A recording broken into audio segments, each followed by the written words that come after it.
les traces, est-ce que c'est possible? Et on va essayer de répondre à ces questions. Premièrement, quelques objectifs. Donc, les objectifs, ce serait pour nous, les first responders, puisque je suis également first responder, est d'avoir une bonne manière d'agir quand les circonstances d'un ACR ne sont pas claires. Pour cela, être capable de préserver au mieux les traces tout en prodiguant les soins adéquats aux victimes. Et afin de nous aider dans cette mission-là, de déterminer qu'est-ce qui est utile à la police judiciaire ou à la police générale pour l'enquête et les préserver au mieux. Pour ceci, les missions de la police scientifique il y a 3 missions générales. La première est de documenter et d'investiguer toute scène de crime, aussi diverses et variées qu'il est possible. On parle de cambriolage, d'affaires de mœurs, d'incendies ou d'affaires criminelles et sanglantes, diverses et variées. Sur ces endroits, on va s'intéresser à rechercher et à préserver les traces et indices. Et une fois qu'ils ont été prélevés, une gestion et une exploitation à des fins judiciaires. Les buts de ces missions sont triples également. Le premier est d'expliquer le déroulement des faits, donc qu'est-ce qui s'est passé, d'identifier le ou les auteurs d'une potentielle infraction, et dans quelques cas, parfois rares, de prouver l'existence d'une infraction. On peut prendre par exemple un incendie. Est-ce que l'incendie est un incendie à cause technique, un échauffement, un problème électrique, ou alors est-ce que cet incendie a été causé par un incendiaire? Les missions de la police scientifique se basent principalement sur ce qu'on appelle l'échange de Lecard, qui dit: nul ne peut agir avec l'intensité que suppose l'action criminelle sans laisser des marques multiples de son passage. Tantôt le malfaiteur a laissé sur les lieux des marques de son activité, tantôt par une action inverse, il a emporté sur son corps ou ses vêtements les indices de son séjour ou de son geste. Donc en appliquant cet échange de Lecard à une intervention first responder, on imagine bien que de toute façon, les secours à personne vont modifier une potentielle scène de crime. L'idée, c'est de la modifier un minimum pour éviter d'avoir une contamination de scène de crime ou des lieux qui lui-même est un milieu vivant et évolutif. Donc, ou plutôt, il faut essayer de stopper cette évolution, cette dégradation. Pour cela, il y a deux choses principales qui sont mises en lieu. C'est la zone d'exclusion, c'est-à-dire que toutes les personnes qui n'ont rien à y faire ne viennent pas sur les lieux, ce qui est compliqué en tant que first responder, puisque forcément, on va devoir s'approcher de la victime pour pouvoir lui porter secours. Donc ici, vous voyez, si on prend un exemple d'un endroit où on s'intéresse à ces traces de passage qui sont des traces de chaussures, avec le temps, bah, énormément d'autres informations, d'autres traces de passage, éventuellement un passage de véhicule, vont venir se superposer par-dessus. Et au final, nous, en tant qu'intervenants police, on va devoir aller au milieu de tout ceci, retrouver la seule et unique trace qui subsiste du premier passage qui est ici. Donc, plus vite on arrive à couper cette évolution, pour nous, plus notre mission en est facilitée. Alors, l'attitude générale sur les lieux d'une intervention où les circonstances ne sont pas claires, ou potentiellement on a affaire à une hétéroagression, c'est bien évidemment de ne rien modifier, de ne rien déplacer, de ne rien déplacer ou toucher. Le problème, c'est que les secours aux victimes sont prioritaires. Alors, avant cette secours aux blessés, oubliez jamais, si on est dans un cadre d'une hétéroagression, que votre sécurité va primer sur l'action des secours aux personnes. Si vous ne vous sentez pas en sécurité, vous devez interrompre cette action de secours et attendre du personnel des moyens qui doivent vous être envoyés afin de pouvoir intervenir en sécurité. Et votre action, notre action en tant que first responder dans ces cas-là, c'est de passer via CASU afin que des renforts sécuritaires nous soient envoyés. Bien évidemment, une fois que cette sécurité est garantie, l'action de secours à la victime doit être portée. Et une fois que ces actions secours aux blessés est terminée, on rentre dans des missions beaucoup plus police, avec une protection des lieux, la préservation d'accès et de sauvegarde des traces. Maintenant, pendant cette assistance aux blessés, on peut penser éventuellement à certaines choses. Bien évidemment au secours, mais dans la mesure du possible, essayez d'accéder à la victime par un chemin illogique. Alors vous allez me dire oui, c'est facile, et en fait vous vous rendrez compte de ce qu'on appelle qu'on est victime, même en tant que profane, en premier répondant, de ce qu'on appelle l'effet tunnel. C'est-à-dire quand on va se présenter face à une victime, on va uniquement voir cette victime et beaucoup moins ce qu'il y a autour. C'est là où le fait de s'arrêter 3 secondes, 10 secondes à quelques distances de la victime, de manière à avoir une observation générale, premièrement pour notre sécurité, mais également pour voir s'il y a un cheminement illogique qui serait intéressant de suivre. Notez mentalement, et je parle bien mentalement, la position de la victime, qu'est-ce qui lui est arrivé, s'il y a des choses particulières sur elle, sur lui, autour, aux alentours, et tout ce qui vous paraît pas logique, bizarre, mais faites-en une petite note mentale et gardez ça en tête pour pouvoir en faire part au terme de l'intervention en tant que first responder. Donc ici, un petit exemple d'un accès d'un cheminement illogique. Si vous présentez à... Pardon, je suis sur la bonne slide. Il y a un petit schéma. Avec les secours. Là, voilà. Non, c'est bon? Oui. Ok.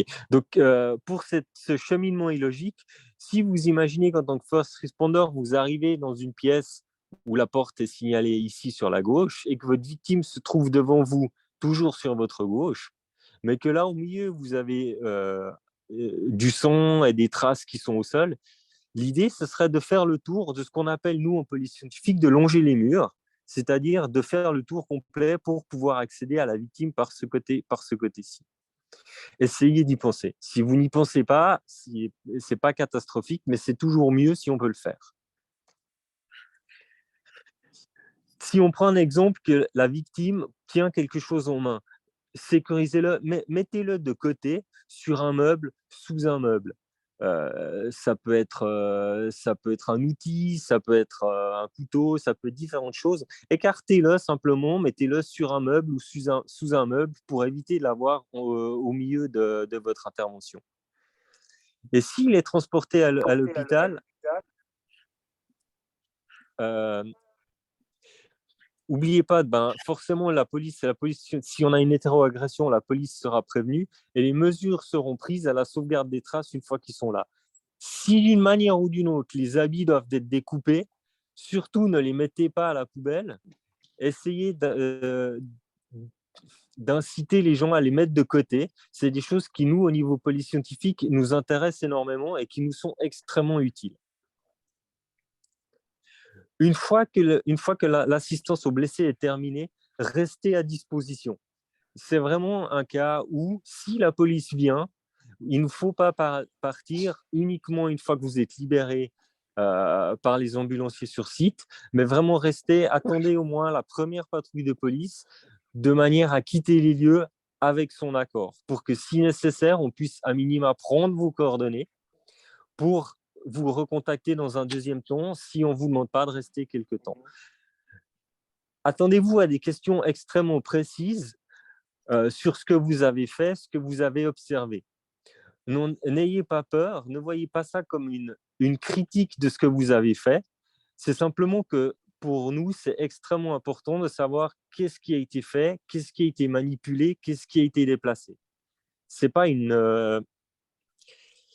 une remise en question de vos actions. C'est que pour nous, on puisse comprendre ce qui s'est passé derrière. Donc, énormément de questions vont vous être posées. Qu'est-ce que vous avez bougé? Est-ce que vous avez ouvert des choses, déplacé des meubles? Par où vous êtes passé? Est-ce que vous avez déplacé la victime? Est-ce que vous avez découpé des vêtements? Est-ce que vous avez prélevé des choses, déplacé des choses, oublié des choses sur place? Est-ce que la victime vous a fait des déclarations aussi? C'est tout ce genre de choses qui peuvent vous être demandées. De nouveau, c'est pour nous aider au niveau de l'enquête policière à avancer. Ce n'est pas pour venir vous critiquer quant à vos actions de first responder qui viennent avant la problématique de l'enquête policière. Si on prend un exemple d'une agression avec une arme blanche, c'est deux hommes qui se querellent dans un appartement, qui finissent par en venir aux mains, et au final, l'auteur se saisit d'un couteau dans la cuisine. Cette querelle se poursuit jusqu'à la cage d'escalier et finit dans le hall d'immeuble, et l'un d'eux décède des suites de ses blessures, appuyé contre la porte d'entrée. Donc, voici typiquement une genre d'affaire où, normalement, on ne devrait pas intervenir, mais c'est en tant que first, mais c'est une situation illustrative. On imagine bien que tout ce son va forcément apporter des problématiques d'intervention et de sauvegarde des traces. Et ici, on voit clairement qu'il y a des pieds qui sont sanglantés. C'est des choses qui sont facilement visibles et qu'il faudrait éviter de venir recouvrir par d'autres traces, ne serait-ce que par notre passage. Bien évidemment, ici, le corps doit être déplacé pour qu'on puisse travailler. Il y aura des effacements et puis de la modification à cause de la quantité de sang. C'est simplement des choses qu'il faut essayer de se souvenir pour venir en parler au niveau de la police qui arrive sur place. Si vous devez venir à couper des habits, essayez de ne pas utiliser les trous qui sont laissés, qui sont déjà présents dans les vêtements. Si on tombe sur des orifices d'une lame de couteau, essayons de passer à côté. Et une fois que clairement le décès a été constaté par un médecin, il faut simplement se retirer et attendre au final que les équipages de police arrivent et commencent leur travail. Je vous rappelle que s'il y a des signes extérieurs de décès, comme on avait eu le dernier webinaire fait par le Centre Romand de médecine légale, si le décès ne fait aucun doute, il faut simplement ne pas intervenir. Il faut qu'il n'y ait aucun doute. S'il y a le moindre doute, secours doit être porté aux victimes. Et comme je l'ai déjà dit, après une telle intervention, restez disponible pour nos services de police, répondez à leurs questions, expliquez ce que vous avez fait, n'en ayez pas peur, et notez aussi, expliquez ce que vous avez observé, ce qui vous paraissait sortir de l'ordinaire. Voici un exemple de découpage d'habits. On voit qu'au milieu, on aurait une vingtaine de centimètres à couper, mais on va passer proche de certains orifices laissés par ici par une arme blanche. L'idéal, ce serait de couper au niveau des lignes vertes, justement pour éviter de passer à travers ces coups de couteau. J'ai un bref rappel sur les signes extérieurs de décès. On avait donc les lividités cadavériques, la rigidité cadavérique et les lésions incompatibles avec la vie. Si vous constatez ce genre de choses, restez à distance et si possible, essayez de faire sortir les personnes présentes. Ça n'est pas votre rôle. Si les personnes ne veulent pas sortir, attendez les services de police qui, eux, se chargeront de faire ça. Si on prend un exemple de pendaison qui clairement peut arriver,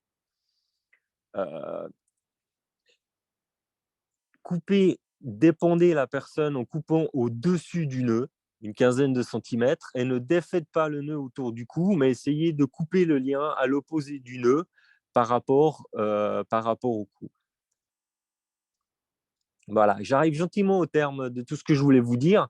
Donc, quelques recommandations rapides. Bien évidemment, les secours aux personnes sont prioritaires. Maintenant, si vous y pensez, et vous vous souvenez de quelques éléments que je vous ai présentés aujourd'hui, ce serait bien de penser à moi pour éviter, comme je dis des fois, de me compliquer la vie, qui des fois est déjà bien assez complexe comme ça. Essayez d'utiliser un cheminement illogique et différent d'un éventuel agresseur. Restez disponible pour les services de police, expliquez ce que vous avez fait. Probablement, on vous demandera de nous montrer le dessin de vos chaussures pour qu'on puisse savoir où vous êtes passé. Évitez un maximum de déplacer le mobilier ou tout autre objet. Maintenant, les secours à personne prennent de la place, donc c'est possible que vous deviez déplacer du mobilier. Nous, simplement, mentionnez-le. Une fois que le décès est constaté, arrêtez tout et retirez-vous. Indiquez où était le corps, dans quelle position il était, et faites part de tout ce qui vous paraît anormal. Si ça vous paraît anormal, il y a de fortes chances que ça paraisse anormal à tout un chacun. Si vous devez découper les habits, essayez d'éviter d'utiliser les orifices liés à l'action délictueuse et faites des manipulations aussi faibles que nécessaire. Voilà. En résumé, je vous ai déjà tout dit. Les secours sont prioritaires. En cas de circonstances suspectes, attendez l'accord de la police pour pouvoir quitter les lieux. Et faites part de tout ce qui vous paraît particulier et pertinent. Et si vous avez n'importe quel problème, n'oubliez pas qu'à terme, vous aurez des ambulanciers, voire des équipages SMUR qui, eux, sont également plus sensibilisés à ce genre de problématiques que vous. Et reposez-vous sur eux ou sur les services de police qui sont présents. Voilà, pour moi, j'ai terminé ce que je voulais vous dire. Je reste disponible pour les questions que vous auriez pu avoir ou que vous auriez. Je suis sûr qu'il y en a tout plein. Voilà, je vous écoute.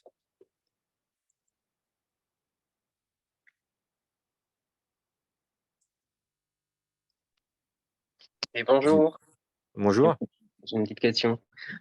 C'est Gino Valenzi. Écoutez, moi, je vais te faire part d'une expérience que j'ai eue personnellement, mais à l'étranger, que je pense qui est aussi assez pertinente on va dire, assez importante à le dire. C'est concernant une personne qui s'est, par exemple, qui s'est jetée par la fenêtre du 12e étage. Euh, Apparemment, c'était quelqu'un qui l'avait poussé, justement. Et du coup, j'étais une des premières personnes à pénétrer dans les lieux autour du bâtiment. Et en fait, sur la personne, elle était encore, elle respirait encore, bien évidemment. Mais j'avais vu justement sur son bras gauche ou droit, je me rappelle plus très bien, des traces de couleurs, enfin, de plusieurs couleurs en même temps. Et le problème, c'est que son bras, là où il y avait des traces, justement, avait plusieurs blessures assez profondes. Et selon votre vidéo, bien entendu, il faut secourir. Euh, Évidemment, il faut bien faire une compression, etc. Mais en fait, le problème, c'est en essayant de manipuler, faisant les premiers gestes, les premiers soins, euh, il y a la personne qui euh, avait sans doute poussé la personne justement par la fenêtre, est partie en courant et en fait, il y avait une personne avec moi qui a essayé de la retenir. Et le problème, c'est que cette personne-là est venue contre nous avec un couteau en même temps en essayant de nous agresser et en nous disant de ne pas toucher le bras, etc., etc. Alors bien évidemment, heureusement, on a pu en même temps retenir l'agresseur.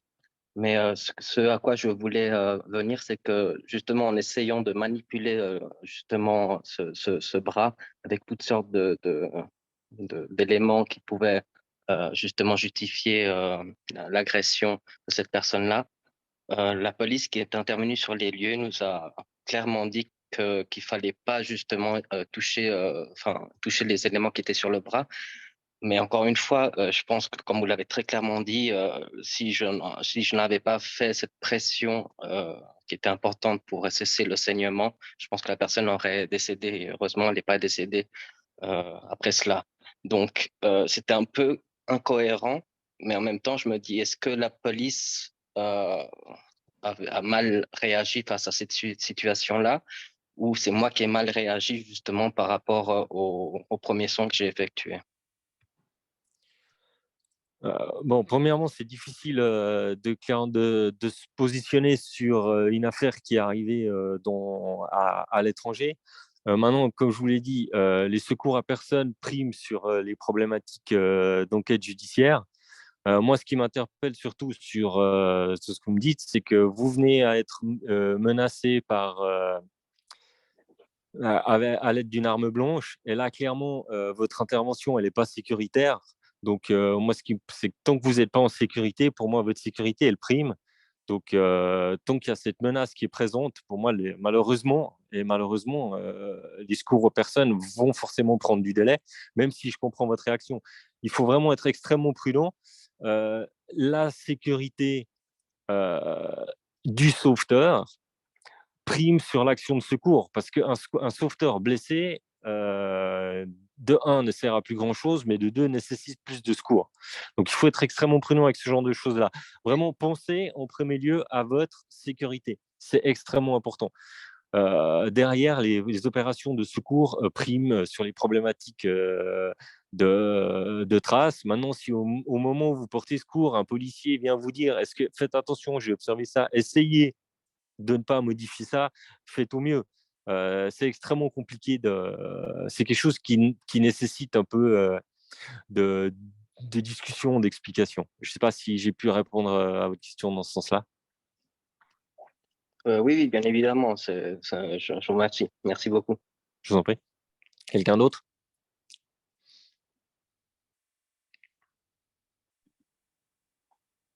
Moi, j'aurais une question. Si on arrive du coup sur un lieu comme ça où on s'y attend pas, je sais pas si on m'entend bien. Ouais, je vous entends très bien. Oui, c'est bon. Ok, pardon. Est-ce que ce serait malvenu de prendre une photo, par exemple, du lieu avant qu'on intervienne si on doit bouger quelque chose? Honnêtement, je vais vous dire. Est-ce que c'est vraiment pertinent, ça apporte? Alors, souvent, les gens, effectivement, plein de personnes, parce que cette formation, je la donne aussi à des ambulanciers, à des médecins SMUR sous la même forme. Souvent, on me pose la question. Premièrement, je pense que vous n'aurez pas le temps.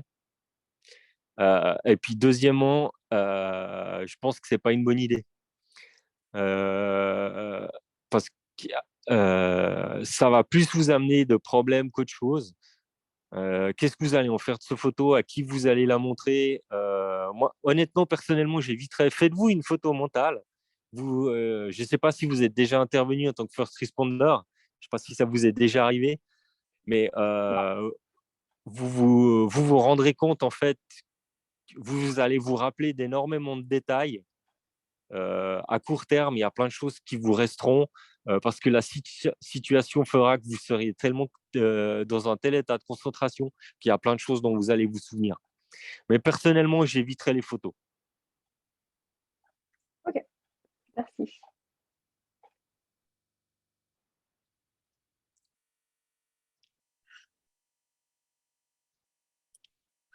Moi, j'ai une question qui est un petit peu en dehors de votre sujet, mais vous l'avez quand même mentionné sur une slide.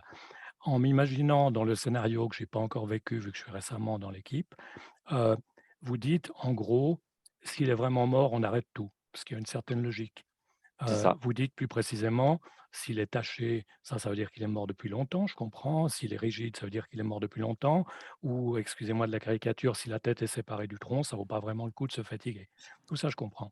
C'est la phase d'avant qui m'intéresse, c'est-à-dire, on suppose qu'il est mort, et ça, je suppose que pour ceux qui se souviennent de leur cours mieux que moi, c'est évident, on suppose qu'il est mort, le cœur bat pas, on n'a pas vraiment de défibrillateur. Pour moi, on continue à masser sans trop se poser de questions, même si en espérant que quelqu'un de plus professionnel que nous viendra vérifier qu'il est vraiment mort. Deuxièmement, on branche un défibrillateur qu'on a. Le truc dit qu'il n'y a pas de pulsation, qu'il n'y a pas de fibrillation, qu'il n'y a rien, que c'est plat. J'imagine qu'on continue aussi en attendant les ambulanciers et qu'on ne fait pas nous-mêmes un diagnostic de décès. Alors, ça sort clairement de mes sphères de compétences de policier. Mais quand on parle de signes extérieurs de décès, c'est exactement ce que vous avez mentionné tout au début de votre intervention. C'est-à-dire que si on vous appelle et vous constatez que la tête est séparée du corps, d'accord. Donc vous avez c'est pas énormément clair. Ouais, c'est ça. C'est que vous n'avez pas besoin d'être médecin pour imaginer que même en massant, parce que vous pouvez masser un corps dont la tête est séparée du tronc, sans être médecin, je pense que je peux vous dire qu'il y a peu de chances qu'il y ait un réel succès. Donc, c'est vraiment ça. Il faut vraiment que pour le profane qui n'en a aucune idée, que ce soit absolument certain. Compris. Si vous avez le moindre doute, on y va. Vous entamez les premiers secours. D'accord, clair, merci. Voilà. Si je peux ajouter quelque chose, effectivement, on va demander au docteur Supan qui avait donné la présentation la dernière fois, ainsi qu'il y avait une médecin légiste, je ne me rappelle plus son nom, Docteur Eslardi. Voilà, exactement. Parce que leur présentation était vraiment très intéressante. Malheureusement, plusieurs personnes n'ont pas pu participer et ils avaient voulu que la présentation ne soit pas enregistrée. Donc, on va leur proposer de revenir d'ici la fin de l'année ou au début de l'année prochaine pour refaire cette présentation qui, je pense, auprès de plusieurs premiers répondants, il y a vraiment cette question de dire qu'est-ce que je dois faire? Est-ce que je dois réagir ou pas? Donc, voilà. Puis, il y a des signes qu'elle avait mis en avant, justement, de mort évidente qui faisaient qu'on ne devait rien faire. Mais c'est vrai que la limite n'est pas toujours très claire quand on arrive sur place et qu'on est stressé. Voilà. Non, pour moi, la règle, elle est claire. Si vous avez le moindre doute, vous massez. C'est très simple. Est-ce qu'il y a une autre question? Oui, moi, une dernière question, Ouais. excusez-moi. Écoutez, j'ai juste une question concernant une situation assez particulière qui m'est pas arrivée, mais je viens d'imaginer. Concernant donc un homicide, donc vous avez très clairement dit dans votre présentation que il faut éviter de toucher au maximum, enfin bref, voilà, Ouais. de laisser nos traces entre guillemets sur les lieux. Mais si la personne est toujours vivante et qu'elle nous demande qu'elle a une preuve de quelque chose et de prendre cette preuve, faut-il prendre ou ne pas prendre? Euh, ça va dépendre de la situation, de ce qu'elle vous demande de prendre. Vous pouvez à minima l'écouter, mais a priori, si elle vous demande de prendre, c'est qu'elle parle. Puis normalement, si elle parle, c'est qu'elle est consciente et qu'elle respire. Donc normalement, en tant que first, ça devrait pas rentrer dans les critères de déclenchement du SMUR. Maintenant, dans une intervention premier secours standard, parce que vous passez à côté et puis ça va dépendre de vous, ça va dépendre de la situation. Mais à minima, vous pouvez l'écouter, oui, et transmettre l'information plus loin. D'accord, très bien. Donc, on peut prendre sans problème. Bah, C'est une photo, une preuve de quelque chose de son agression, par exemple. non, non. Ça va pas nuire à l'enquête par la suite, c'est ça ma Vous, question, en fait. attends, et, attends. On va arrêter 2 secondes. Si la personne, elle parle, vous pouvez l'accompagner et puis vous pouvez appeler la police de sorte à ce qu'ils viennent faire. Là, on est dans le cadre des interventions first responders sur des gens qui sont a priori en arrêt cardio-respiratoire. Normalement, en ACR, il y a peu de chances que votre victime, elle s'adresse à vous. Donc, après, après, ce qui se passe dans la vie de tous les jours, vous agissez comme n'importe quel citoyen. Je ne sais pas si vous comprenez ce que je veux dire. Oui, bien entendu. Très bien. Okay. Il y a juste une personne qui a écrit « Pensez à mettre des gants avant d'arriver sur les lieux afin de se protéger et de protéger les traces. » Du coup, c'est vrai que si on a une paire de gants, on peut les mettre, mais j'imagine que pas tout le monde se balade avec des gants. Normalement, on a tous été fournis avec des gants, des masques et puis du gel hydroalcoolique. Mais oui, effectivement, oui, j'imagine pas un first massé sans gants. Moi. Enfin, pour moi, c'est une question de protection personnelle. Donc oui, bien sûr, il faut. Mais ça, c'est pas une question. C'est plus qu'une question de protection des traces, c'est une question de protection personnelle, les gants. Mais bien sûr, si on masse, on met des gants, oui.